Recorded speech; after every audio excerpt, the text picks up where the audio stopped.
Graça e paz mais uma vez, irmãos. É motivo de muita alegria nós estarmos aqui nesta manhã. Deus abençoe. E o tema que nós vamos trabalhar hoje é eclesiologia.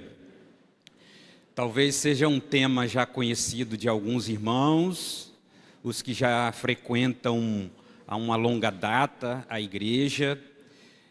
Mas como o apóstolo Paulo diz a carta aos Filipenses, no capítulo 3, no verso 1, não é enfado para mim, mas é segurança para vós. Então, às vezes, nós deixamos de rever alguns temas, de trabalhar algumas ideias novamente, porque a gente pensa assim, eu já conheço esse assunto, eu já sei do que se trata, ele vai falar isso, ele vai falar aquilo depois, mas devido à correria da nossa vida, do dia a dia, as outras informações, os contratempos, nós precisamos de reavivar alguns conceitos, de realinhar alguns posicionamentos doutrinários. E aí eu peço que você abra a sua Bíblia, lá em Mateus capítulo 16, Mateus capítulo 16,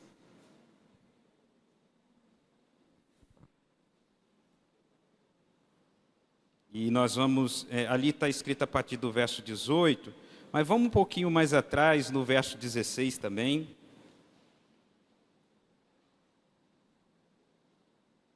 Mateus capítulo 16, o verso 16. Amém? Eu acredito que está ali espelhado. Se não tiver, está na Bíblia aí, né? Respondeu-lhe Simão Pedro, disse, tu és o Cristo, o Filho do Deus vivo. Então Jesus lhe afirmou, bem-aventurado és, Simão Bar-Jonas, porque não foi a carne e sangue que te revelaram, mas meu Pai que está nos céus. Também eu te digo que tu és Pedro, e sobre esta pedra edificarei a minha igreja, e as portas do inferno não prevalecerão contra ela. Vamos orar mais uma vez? Deus, nós te agradecemos, porque a tua palavra ela é viva e eficaz.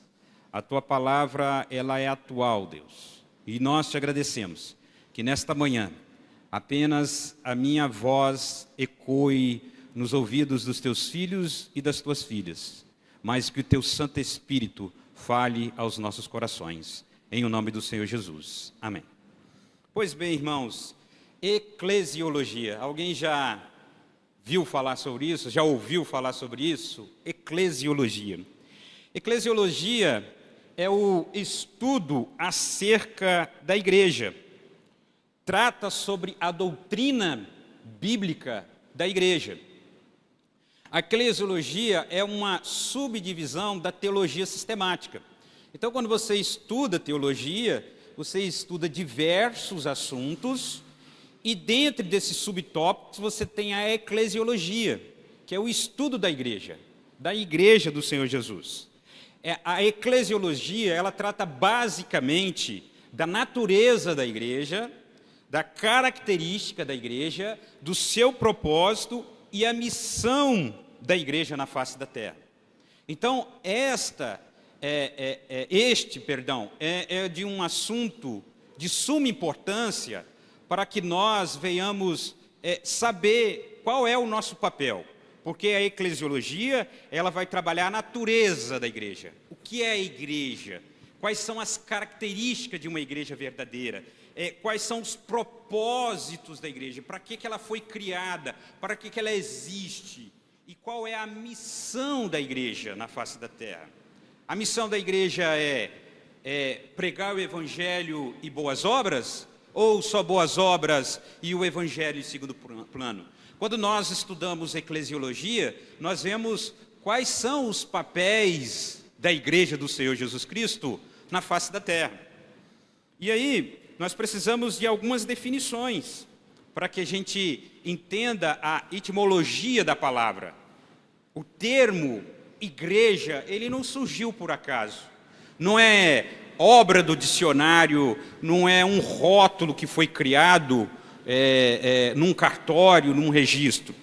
Igreja vem do hebraico kahal, talvez outros tenham uma outra expressão para isso, e tem o sentido de assembleia, reunião, congregação. É o que nós vemos com a retirada do povo do Egito, e enquanto estava ali com Moisés, e Moisés sobe até o Monte Sinai, e nós temos ali o kahal, aquele grupo de pessoas ali, o grupo do povo de Deus ali, separados. Então, num primeiro momento, na origem da sua palavra, nós temos a igreja como, vem do hebraico kahal, que é esse sentido de assembleia, reunião e congregação. Já no grego, nós temos a palavra eclésia, ou eclesia, que significa chamados para fora.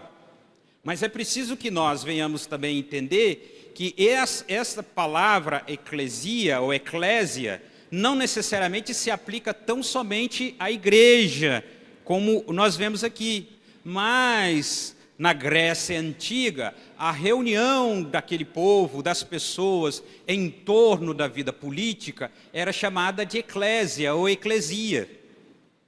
Mas a origem dessa palavra, da nossa palavra igreja, vem desta palavra, eclesia. Mas nós temos também que a igreja de N. Gruden é a comunidade de todos os cristãos em todos os tempos. Então, igreja é a comunidade, é a reunião de pessoas, de todos os cristãos em todos os tempos. Então, a igreja do passado, a igreja do presente e a igreja do futuro. Segundo a definição de N. Gruden. Mas nós temos também uma definição, eu estou andando um pouquinho aqui porque nós vamos entrar nos propósitos da igreja e nas responsabilidades. Então eu preciso de trabalhar essa base do que é a igreja, definição e algumas coisas, ok, meus irmãos? Outra natureza da igreja. A igreja, essencialmente a igreja é o povo de Deus em todas as épocas. Então, a igreja do Senhor Jesus não é a igreja de hoje, mas é a igreja de todas as épocas. A igreja consiste de pessoas em aliança com Deus por meio de Jesus Cristo. Então, só é a igreja aqueles que estão em aliança com Deus por meio de Jesus Cristo. A igreja são os eleitos, aqueles unidos a Cristo na eternidade passada até a eternidade futura, ok? Então nós vemos aqui uma definição de John Fleming sobre o que seria a igreja. A igreja é essa aliança de pessoas com Deus por meio de Jesus Cristo na eternidade passada, antes da fundação do mundo e até os tempos presentes e na eternidade futura. Mas nós temos também uma outra definição de Greg Ellison, que diz o seguinte: a igreja é o povo de Deus, salvo por meio do arrependimento e da fé em Jesus Cristo, e que foi incorporado ao seu corpo por meio do batismo do Espírito Santo. Aqui é uma outra definição, que a gente abrange a questão do arrependimento, a questão da fé, e que é incorporado ao corpo. A igreja é o corpo de Cristo. Você lembra que uma das definições, nós vamos ver mais à frente, uma das metáforas que a igreja tem, é que ela é o corpo de Cristo. Então só faz parte desse corpo de Cristo aquele que se arrependeu, aquele que tem fé em Cristo Jesus e aquele que foi batizado com o Espírito Santo e hoje faz parte desta assembleia. Então, se hoje você faz parte da igreja do Senhor Jesus Cristo, um dia você foi alcançado pelo arrependimento, um dia foi incutido a fé no seu coração e um dia você recebeu o penhor do Espírito Santo, que é o batismo. Amém? Então você é a igreja do Senhor Jesus. Mas nós temos também aqui uma outra definição. A igreja é a reunião total ou parcial dos filhos de Deus ao redor de Jesus Cristo. Total ou parcial. Porque hoje nós temos aqui um culto, uma EBD de manhã, em que parte da igreja do Senhor Jesus Cristo está reunida. Tanto a parte desta parte, quanto a parte de um todo da igreja do Senhor Jesus.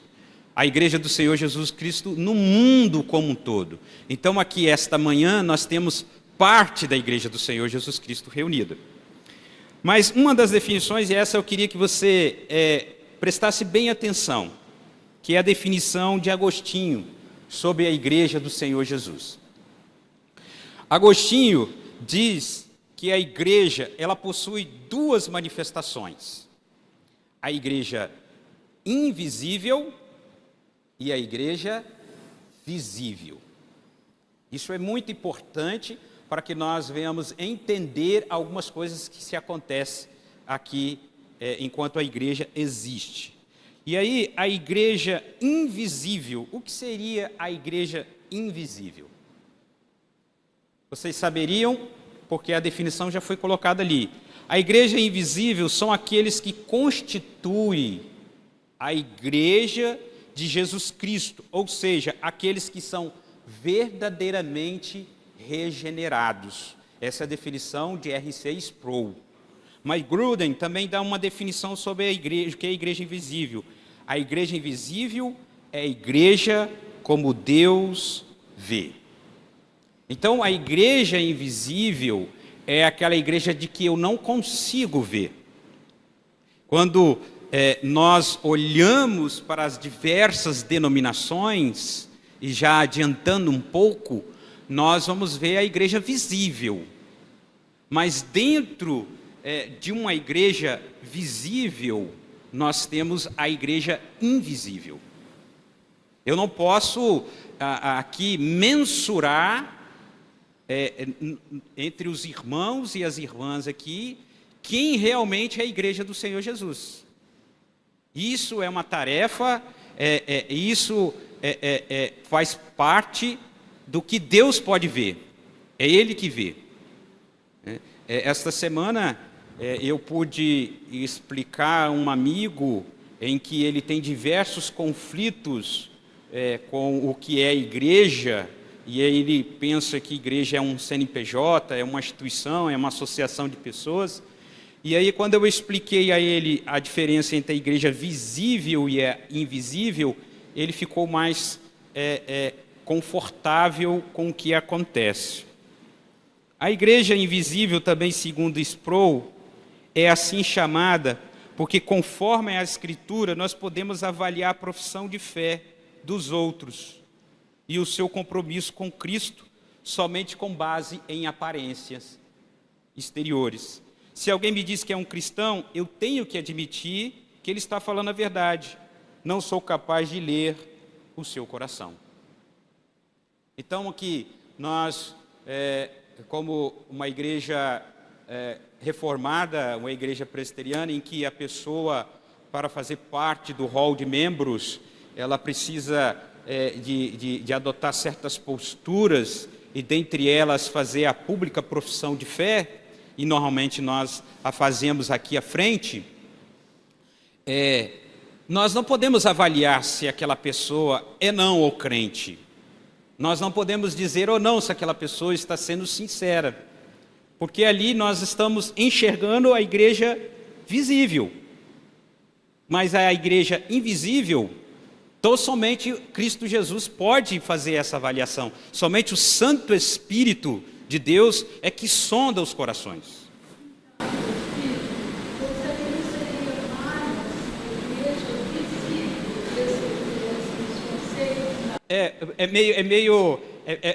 Eu sabia que quando eu li na minha pesquisa, parece realmente. Porque ele fala assim, a igreja invisível é assim chamada, que conforme as Sagradas Escrituras, aí ele fala, só nós podemos. Então, quando só eu posso avaliar, a igreja se torna invisível. Quando eu posso avaliar, ela se torna visível. Eu entendi, irmã ali, realmente parece que ele está falando da igreja visível, mas ali não, ali ele está falando assim, quando eu avalio, eu só vejo a igreja visível. Quando Deus avalia, é a igreja invisível. Isso aí eu entendi, né? Eu até não pensei naquela hora que Jesus falou, né? Que alguém nós chegamos para ele, poxa, mas eu peguei, eu visitei seu nome, não fui eu. Quer dizer, aí eu pensei, só Deus é que vê o coração. Uhum. Mas depois, sabe quando chega ali, Aham. não na cabeça, porque está por trás, assim. Aham.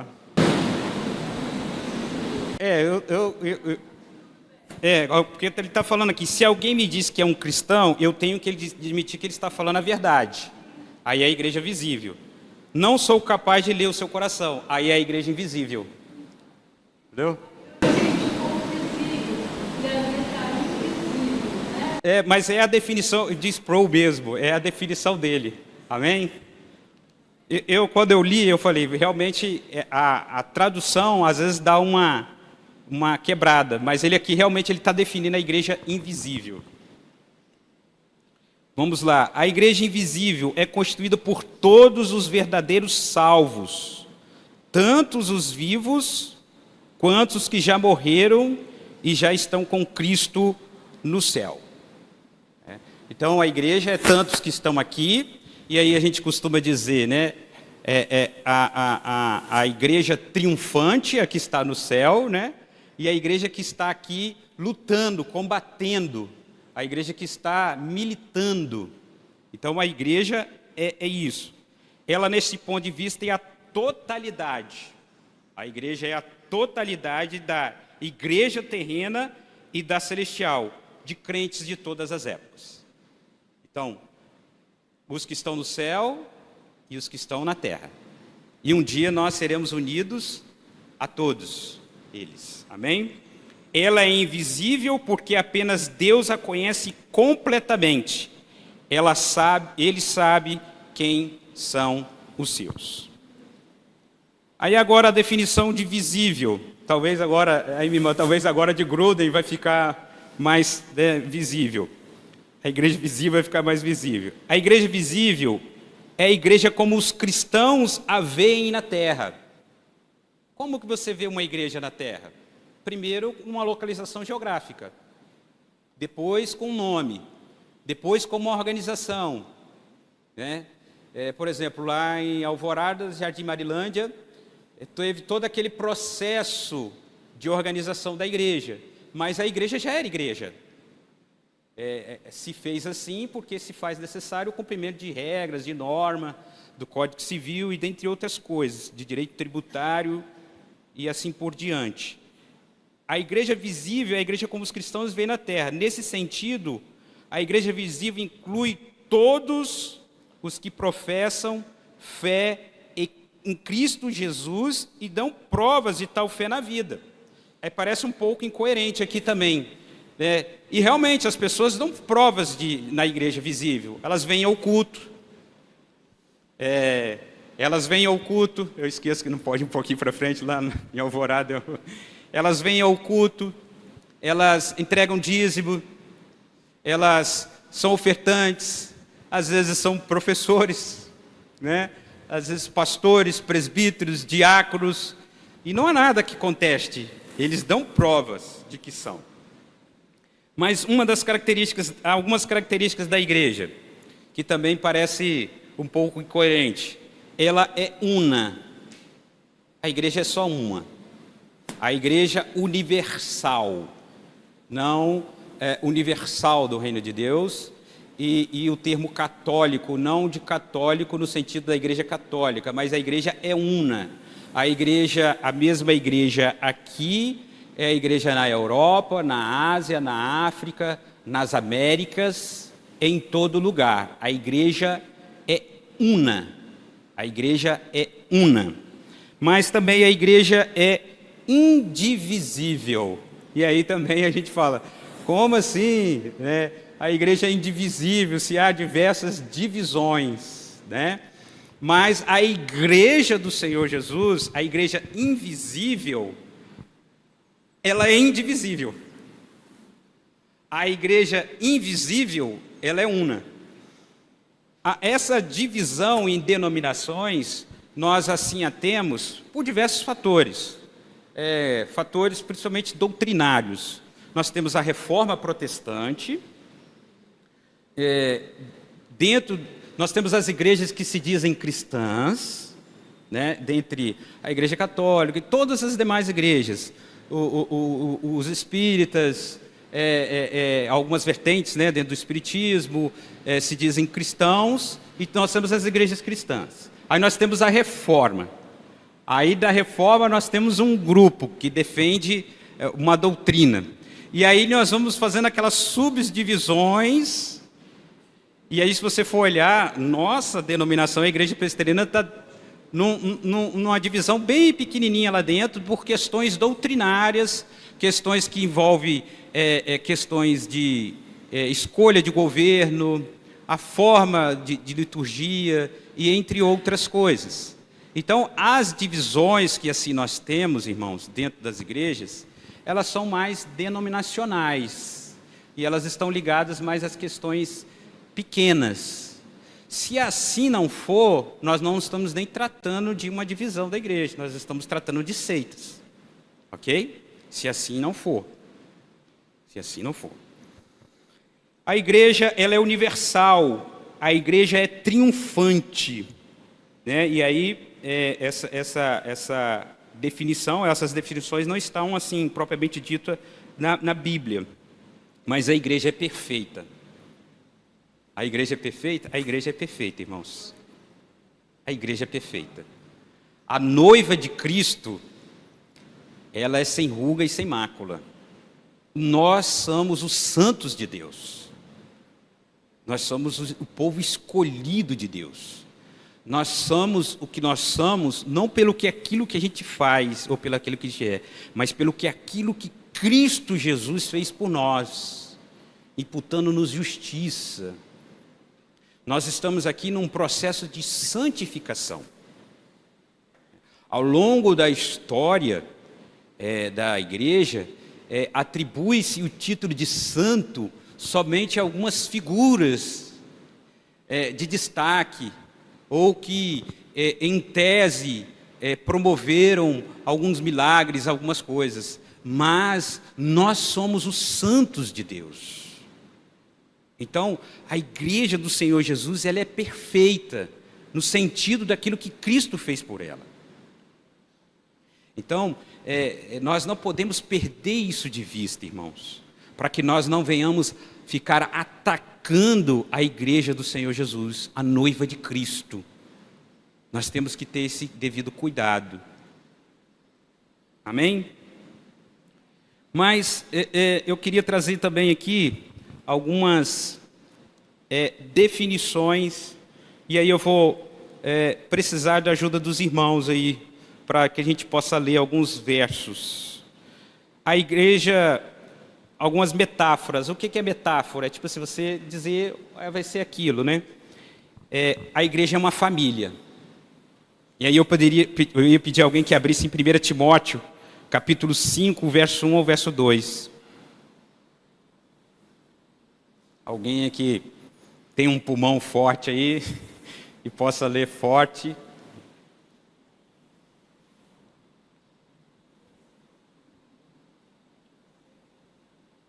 Não, 5:1. Em 1 e 2.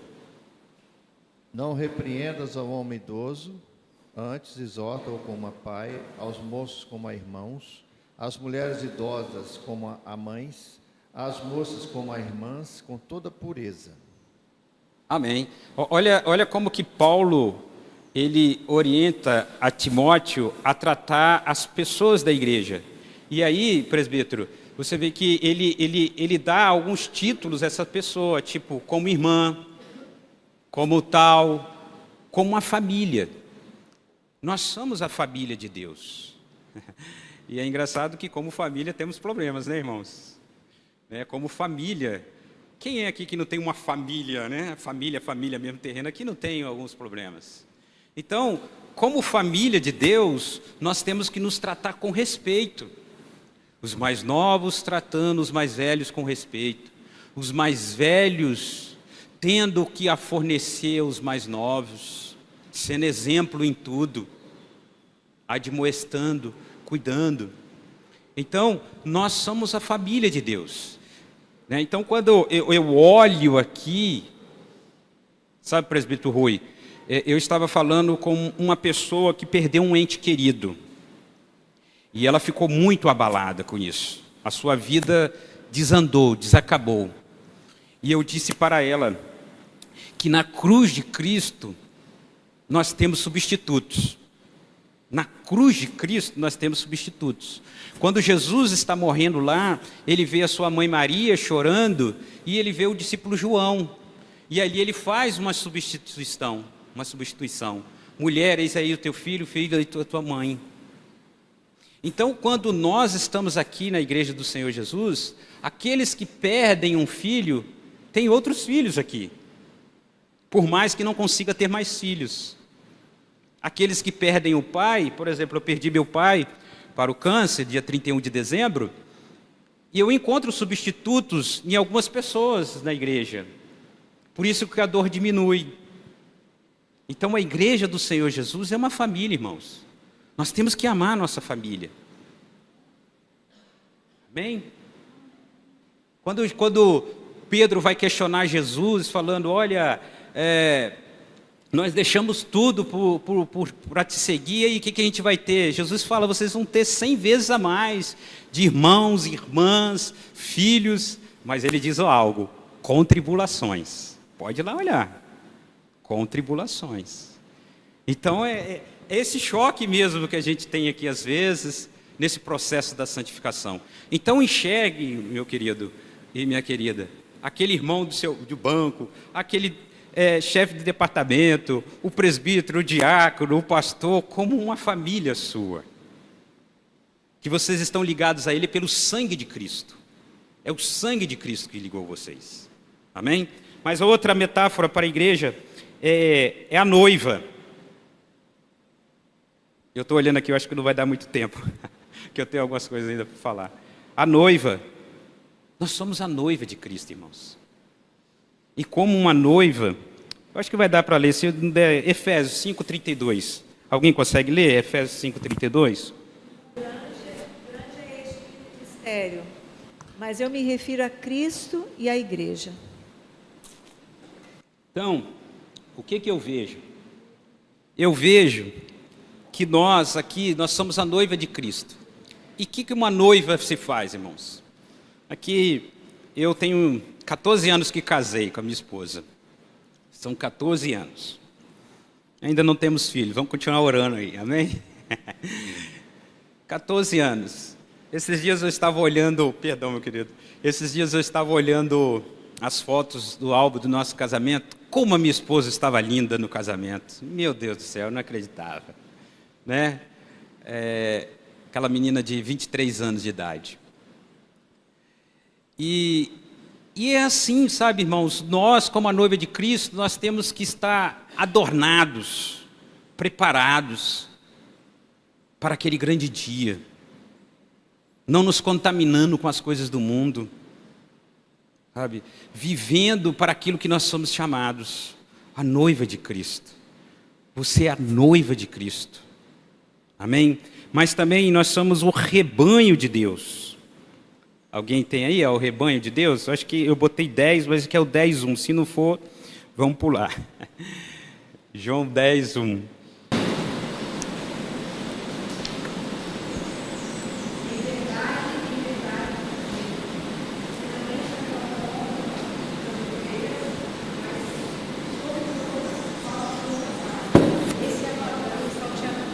Amém. Aí mostra a ideia do rebanho que entra pela porta, irmãos. O rebanho, no direito civil, é uma universidade de direito, né? É um conjunto de coisas, uma pluralidade de coisas que pertencem a uma pessoa. É uma pluralidade de coisas, vamos supor, você tem 100 cabeças de gados. É uma unidade, mas que pertence a uma pessoa. Então, nós somos o rebanho de Deus. Nós temos alguém que cuida de nós. Nós temos um pastor, nós temos um aprisco, nós temos aquele que está conosco. Então você é o rebanho de Deus. Mas nós vemos também que nós somos o ramo de uma videira. Ramos de uma videira. João capítulo 15, o verso 5. Alguém tem aí? Eu sou a videira, vós os ramos. Quem permanece em mim, eu nele, esse dá muito fruto, porque sem mim nada pode podereis fazer. Amém. Cristo é a videira. Obrigado, irmão. Cristo é a videira. Nós somos o ramo que outrora a gente não fazia parte, mas nós somos o quê? Enxertados. Enxertados. Quem trabalha aí com floricultura sabe o que é enxertar, né? As plantas parasitas, né? Já viu as plantas parasitas? Mas nós não somos parasitas. Nós somos o ramo. Nós somos enxertados por Cristo Jesus. E talvez você tinha uma outra natureza, talvez você era uma oliveira brava, talvez você só dava espinhos, mas agora que você está ligado em Cristo Jesus, você é nutrido pela essa seiva da palavra e produz frutos. Amém? Você é o ramo de Deus. Mas também você é uma oliveira. Romanos capítulo 11, não vai dar para ler, é muito grande. Mas nós somos também a lavoura de Deus. Eu acho que a lavoura dá para ler, né? 1 Coríntios 3. Aí, nossa irmã. Esse texto é muito importante na minha vida. Eu plantei, Apolo regou, mas o crescimento veio de Deus. De modo que nem o que planta é alguma coisa, nem o que rega, mas Deus que dá o crescimento. Ora, o que planta e o que rega são um, e cada um receberá o seu galardão, segundo o seu próprio trabalho. Porque de Deus somos cooperadores, lavoura de Deus, edifício de Deus sois vós. Amém. Aí já, né, até embaixo já está falando que nós somos edifício, né? Nós somos a lavoura, irmãos. Eu gosto muito de roça, né? Eu amo roça. E apesar de não entender muito, mas eu gosto muito. Mas a lavoura é algo que dá trabalho, né? É aquilo que tem que plantar, regrar, adubar, ter os devidos cuidados, colher no tempo certo. Você é a lavoura de Deus. Você foi plantado por Deus. Mas também nós vemos aqui que nós somos o edifício. Não essa estrutura física, mas nós somos o edifício de Deus. Foi Deus que nos fez como igreja dele. Foi Ele que nos construiu. Se você é a igreja do Senhor Jesus, não é alguém que fundou essa denominação ou outra denominação qualquer. Não foi você mesmo que se autoconstruiu, né, se autofez igreja, mas foi o próprio Deus. E também nós temos aqui uma metáfora, nós somos templo. E aí eu vou andar um pouquinho mais. Nós somos um grupo de sacerdotes. Não há mais aquela proeminência de um ou de outro. Todos nós somos sacerdotes de Deus, que um dia o véu do templo foi rasgado. E hoje nós temos livre acesso a Deus Pai. E isso, minha irmã, nos torna mais responsáveis. Porque outrora, presbítero Rui, outrora era o sumo sacerdote que entrava uma vez no Santo dos Santos. E ainda há uma tradição de que ele iria amarrado, porque se algo acontecesse, ele tirava dali, porque ninguém mais poderia entrar ali. Agora, esse véu do templo é rasgado, todos nós podemos entrar lá. E isso nos torna responsáveis pelas nossas atitudes, de como nós nos apresentamos diante de Deus. É um privilégio, mas um privilégio com responsabilidades. Privilégio com responsabilidades. Mas nós também somos casa de Deus. Nós somos a casa de Deus, em que o Espírito Santo habita em nós. Em que nós devemos nos encher do Espírito Santo. Em que nós devemos cuidar deste templo, cuidar deste corpo. Mas nós somos também, a igreja do Senhor Jesus é a coluna e baluarte da verdade. Coluna é o quê? Que sustenta. Coluna. Esse vão aqui, para que ele fosse construído na engenharia, precisou-se de um enlaçamento, um entrelaçamento de ferragem e entre outras coisas. A igreja do Senhor Jesus, ela é a coluna da verdade. É uma coluna. Então nós precisamos, como igreja do Senhor Jesus, do estudo da eclesiologia, nós precisamos nos posicionar para aquilo que nós venhamos sustentar. As verdades do Evangelho. A verdade, a palavra. A pergunta que nós temos que fazer é, como igreja do Senhor Jesus na face da terra, nós temos assumido o nosso papel de coluna da verdade. O baluarte aqui é aquilo que tornava formoso uma coluna. Por exemplo, essa coluna aqui, ela é quadrada. Imagine aquelas colunas do antigo império grego, em que era bonita, né? Aquelas coisas que adornava o templo, as colunas. Mas nós somos também o corpo de Cristo. E aí é que, às vezes, nós não entendemos as nossas funções. Um corpo, Cristo é o cabeça. O corpo ele é composto de diversos órgãos, sistemas, sistema digestivo, sistema tal, sistema aquilo outro. E aí você é o corpo de Cristo. E qual é a sua função no corpo de Cristo?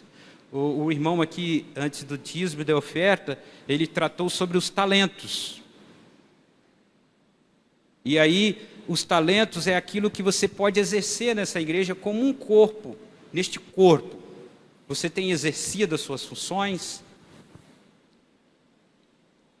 Mas o nosso texto base diz o seguinte, Mateus 16, 18. Eu te digo que você é pedra, e sobre esta pedra edificarei a minha igreja. E as portas do inferno, ou Hades, não poderão vencê-la. Nós vemos nesse texto que é Cristo, Jesus, que edifica a igreja dele. A igreja do Senhor, a origem dela é divina. A igreja do Senhor Jesus não foi uma decisão de homens, não foi uma decisão política, não foi uma decisão legislativa, não foi uma decisão jurídica, mas foi o próprio Cristo que assim a fez. Ela tem a origem divina, messiânica. O texto diz, eu edificarei. É o próprio Cristo que edifica a sua igreja. Mas a igreja do Senhor Jesus Cristo pertence a Ele. Então a igreja, ela não pertence ao Papa, ela não pertence ao sínodo, ao presbitério, ela não pertence a um nome de uma pessoa, ninguém é detentor da igreja do Senhor Jesus. É o próprio Cristo que fala, minha igreja, minha igreja. Mas nós temos aqui também, no estudo da eclesiologia, de que a promessa, a garantia de que as portas do inferno não prevalecerão contra a igreja do Senhor Jesus. Ao longo da história, irmãos, nós vemos diversos sistemas políticos, diversos sistemas ideológicos tentando ofuscar ou fechar essas portas da igreja do Senhor, fechar as portas da igreja, mas não pode. Então, por mais que os tempos sejam terríveis, por mais que nós tenhamos o crescimento de heresias, de ideologias, e por mais que nós temos conspirações legislativas, as portas do inferno não prevalecerão. Então, se Cristo não voltar amanhã, se Cristo não voltar daqui a 100, a 200, a 300, a 500 anos, a igreja do Senhor Jesus Cristo vai permanecer. Não são mudanças tecnológicas, não são mudanças jurídicas. Nada disso, irmãos, pode segurar a igreja do Senhor Jesus Cristo. as portas do inferno não podem prevalecer. Então, nós temos que ter essa certeza. Mas eu queria falar o seguinte, que é óbvio, né? Mas o óbvio tem que ser dito. A igreja não é prédio, irmãos, e nem templo. A igreja se reúne aqui, mas a igreja não é isso aqui, esse templo, essa estrutura física. A igreja não é denominação, apesar dela, nós temos denominados. Por exemplo, a igreja presbiteriana é assim denominada por causa do seu sistema de governo, principalmente, né, presbítero Rui? Por causa do seu sistema de governo e por causa da adesão das doutrinas reformadas. Então, nós somos assim chamados, batistas, presbiterianos, assembleanos, wesleyanos, tem essas denominações devido ao seu sistema de governo, às doutrinas que são defendidas e assim sucessivamente. A igreja não é clube social, irmãos. Muitos acham que a igreja eu pago, não é pago, né? Eu entrego o dízimo, eu dou oferta, então a igreja tem que me proporcionar um bem-estar, né? Tem que me proporcionar uma boa acolhida, isso faz parte, né? A igreja tem que me proporcionar bancos hiper megas confortáveis, a igreja tem que me proporcionar isso, aquilo, outro. Isso faz parte, né, do investimento na estrutura física. Mas a igreja não é um clube social em que você coloca o seu nome e espera muita coisa da igreja. Por isso que eu falei que às vezes o estudo da eclesiologia a gente tem que reavivar algumas coisas.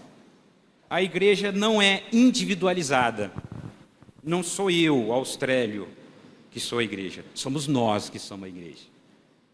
Então isso anula, irmão, qualquer conceito de grupos dos desigrejados. Uma pessoa pode agora estar assistindo pela internet devido a contratempos, estar de serviço. Eu, por exemplo, eu trabalho por escala. Tem domingos que eu estou trabalhando, tem sábados que eu estou trabalhando. Mas a igreja não é individualizada, não é eu sou a igreja, eu mando em mim, né? Eu sou o Senhor de si mesmo. Não, a igreja é isso aqui, família, templo, rebanho, lembra dos conceitos? Casa, sacerdotes reunidos. E aí uma definição de Martin Lloyd Jones: a igreja não é uma organização ou uma instituição social, não é uma sociedade política. Isso nós temos que ter muito cuidado, irmãos. Ela não é uma sociedade política, não é uma sociedade cultural, ela é coluna e baluarte da verdade. É isso, coluna e baluarte da verdade. Mas aí, entrando já assim para nossa... Alguém quer perguntar alguma coisa? Depois eu vou tentar explicar melhor a nossa irmã ali, vamos ler. Alguém quer perguntar alguma coisa sobre esses conceitos, essas metáforas? Alguém quer colocar alguma coisa? Algum presbítero, algum diácono, algum irmão, irmã, quer acrescentar? Quer falar? Alguém quer falar alguma coisa? E aí nós vamos entrar aqui, irmãos, já estamos na reta final, lá em Alvorada, às vezes eu costumo estourar o limite, mas aqui eu vou tentar correr, tá bom? Lá, agora eu estou fora de casa, né? Tinha um pastor que falava assim, presbítero Rui: bem-aventurado aquele que volta pouco, que vai receber outra oportunidade. Né? Então, qual é os propósitos da igreja, irmão? Para que a igreja existe? Irmãos, o alvo maior da igreja é a glória de Deus. É a glória de Deus. Nós existimos para a glória de Deus. Romanos capítulo 11, 36 diz: pois dele, por ele e para ele são todas as coisas. A ele seja a glória para sempre. Então, o propósito maior da igreja é glorificar a Deus. É a glória de Deus. Então, a igreja presbiteriana na glória, e assim, vou fazer um trocadilho, é para a glória de Deus. Para a glória de Deus. Então, a igreja existe para a glória, não para a satisfação própria, não para a glória própria, mas para a glória de Deus. Aí, Efésios capítulo 1, verso 11 e 12, neles fomos também escolhidos tendo sido predestinado conforme o plano daquele que faz todas as coisas segundo o propósito da sua vontade, a fim de que em nós, os que primeiro esperamos em Cristo, sejamos para o louvor da sua glória. Fomos predestinados, escolhidos, irmãos. Você faz parte dessa igreja para o louvor e a glória de Deus. Mas aí aqui, nós vemos a ideia, e eu gostaria que nós estamos terminando já, que você prestasse bem atenção que esse resgate é importante da estudo da eclesiologia. Esse resgate é importante. A igreja está aí no centro, né? A igreja está no centro. Eu acabei esquecendo de pular. A igreja está aqui no centro. E aí nós temos primeiro a igreja num sentido vertical, né? Vertical. Nós temos primeiro a adoração. Adoração. Da igreja para Deus. Então, da igreja para Deus, nós temos a liturgia. O culto, o louvor, a oração e as ordenanças. Então, a igreja, ela tem um relacionamento para com Deus no sentido vertical. Aqui nós nos relacionamos com Deus através da liturgia, do que acontece quando a igreja do Senhor Jesus Cristo está reunida. Onde estiverem 2 ou 3 reunidos em meu nome, ali se faz presente. Então, nós temos o culto. Para isso que se tem o culto. Nós temos o momento do louvor, nós temos o momento da oração e nós temos as ordenanças, o batismo e a ceia do Senhor Jesus.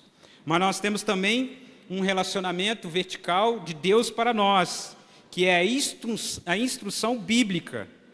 Aí por isso que nós chamamos, minha irmã, que a igreja ela é logocêntrica, centrada na palavra.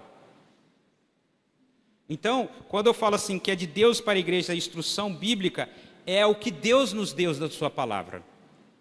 Então, a igreja se relaciona com Deus, e Deus se relaciona com a sua igreja através da sua palavra, e a igreja se torna logocêntrica. Logocêntrica. Então, esse relacionamento, e nós somos ensinados como adorar, como louvar, como fazer, como cultuar Deus, como deve ser a nossa liturgia, como deve ser a nossa vida diária, porque o culto a Deus não se resume só ao que acontece aqui nesse templo, mas na vida diária não existe essa dicotomia entre o santo e o sagrado, entre o santo e o profano, entre o que acontece aqui e o que acontece lá fora. Nós cultuamos a Deus em tudo que nós fazemos. Mas nós temos também esse relacionamento horizontal. E aí eu queria ir primeiro para cá. Acho que é para cá, né? Não, lá é para lá. A koinonia, que é essa comunhão, que é o que acontece da igreja para a igreja. Um dos dons, uso dos dons, princípios de mutualidade, maturidade cristã, comunidade fraternal. Então, essa koinonia, como você vive a igreja? Como eu disse, a igreja é um rebanho, o rebanho não fica isolado. Você, eu não participo disso, eu não participo daquilo, eu sou assim, eu sou fechado, eu não consigo. Temos que pedir a Deus, irmãos. Porque a igreja é comunhão, a igreja é família. Às vezes vai ter uns embates, às vezes vai ter aqueles desgastes, mas faz parte disso aqui. E comunhão não é só esse momento aqui, é comunhão lá fora, como você vive a igreja. Mas nós temos também aqui a querigma, que é a igreja para o mundo.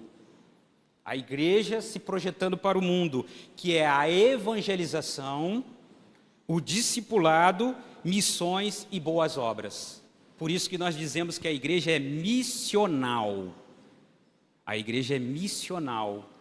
A igreja, ela pratica, ela vive missões.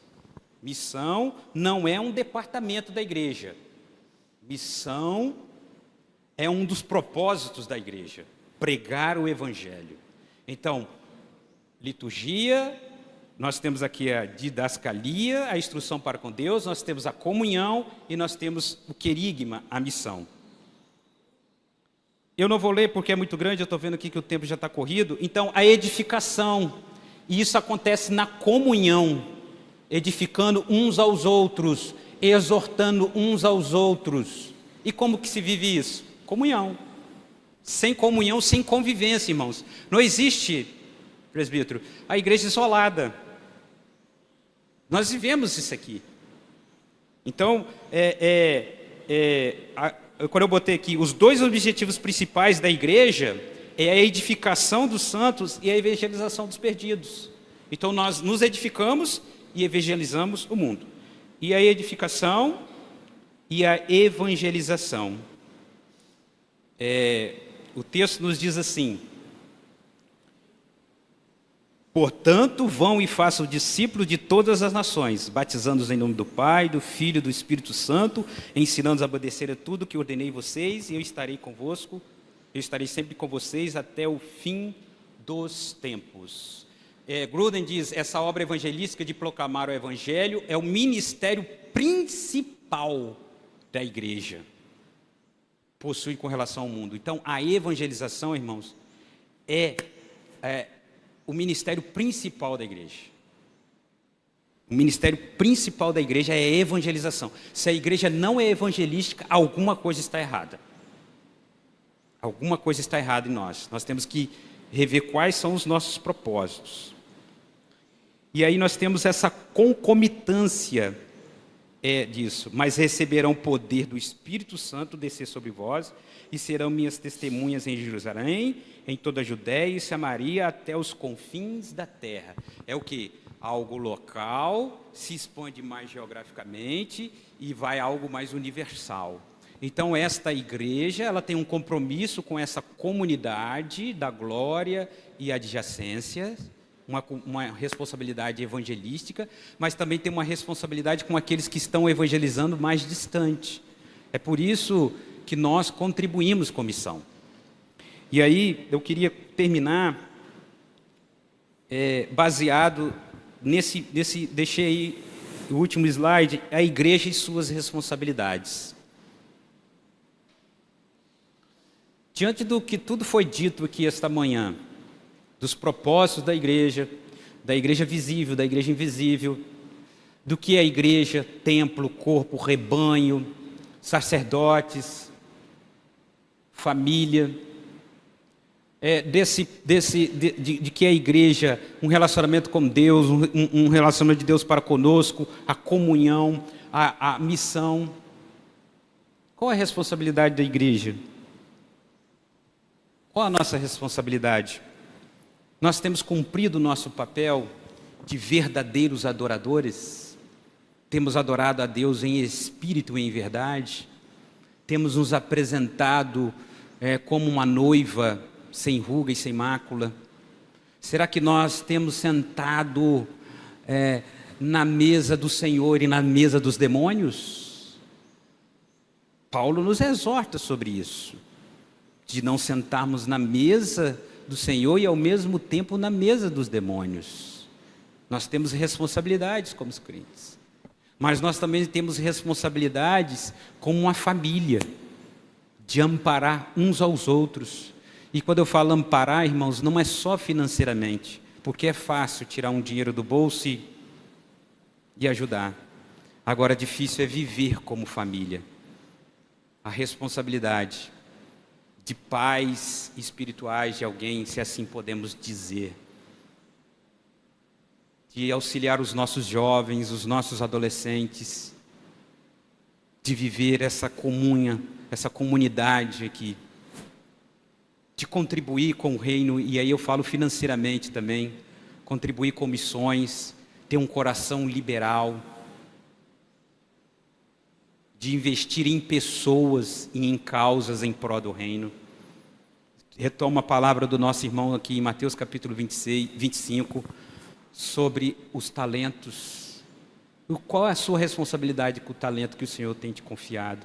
Ele não chamou você tão somente para estar sentado aqui neste banco. Seria muito fácil para nós, irmãos. Cada um de nós temos uma responsabilidade neste reino. E a quem mais foi dado, mais será cobrado. Um dia Cristo Jesus irá chamar-nos à responsabilidade. Então, nessa manhã, irmãos, eu queria aqui, claro que o assunto eclesiologia, ele tem diversas vertentes, e a gente pode falar de ordenanças depois, pode falar de outros assuntos, mas eu queria só resgatar o que é a igreja, para que nós existimos, quais são as nossas responsabilidades. Precisaríamos aqui talvez de 2 ou 3 horas. Talvez alguém pode dormir aqui, igual o Ético, e cair, né? Ainda bem que não tem varanda aqui para ninguém cair. Mas é isso aí, irmãos. Eu espero que nesta manhã possa ter reavivado aí de que é a igreja na sua mente e qual a sua responsabilidade. Sobre esse ponto aí, essa é a última parte. Alguém queria colocar alguma coisa, dizer alguma coisa, acrescentar alguma coisa?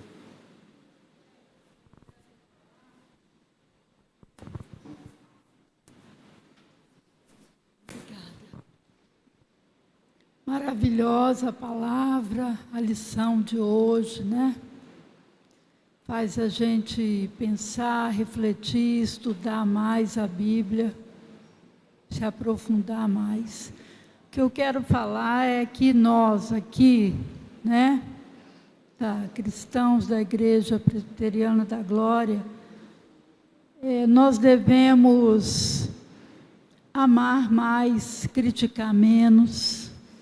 O ano tá aí às portas, né? Tudo igual, mas que a gente não faça uma mesmice, entendeu? E o ano de 25 é outro ano, que a gente possa se empenhar mais nas atividades da igreja, tá? A começar por mim. Amém. Glória a Deus. Vamos orar, irmãos? Alguém quer falar mais alguma coisa? No encerramento aqui, presbítero, como é que é? O irmão, né? Vou só orar e aí Senhor, nós te agradecemos por essa rica oportunidade que o Senhor nos dá de relembrarmos as nossas responsabilidades, ó Deus. Muito obrigado, porque a Tua palavra é viva e eficaz. Que nós venhamos nos lembrar para aquilo que o Senhor nos chamou, Pai. Chamou-nos para fora. Nos tirou do lamaçal do pecado, nos tirou do reino das trevas e nos colocou no reino da luz. E nós que estamos com a mão no arado não podemos olhar para trás, mas devemos seguir em frente, esquecendo todas as coisas que ficam para trás, Deus. Em o nome do Senhor Jesus. Amém.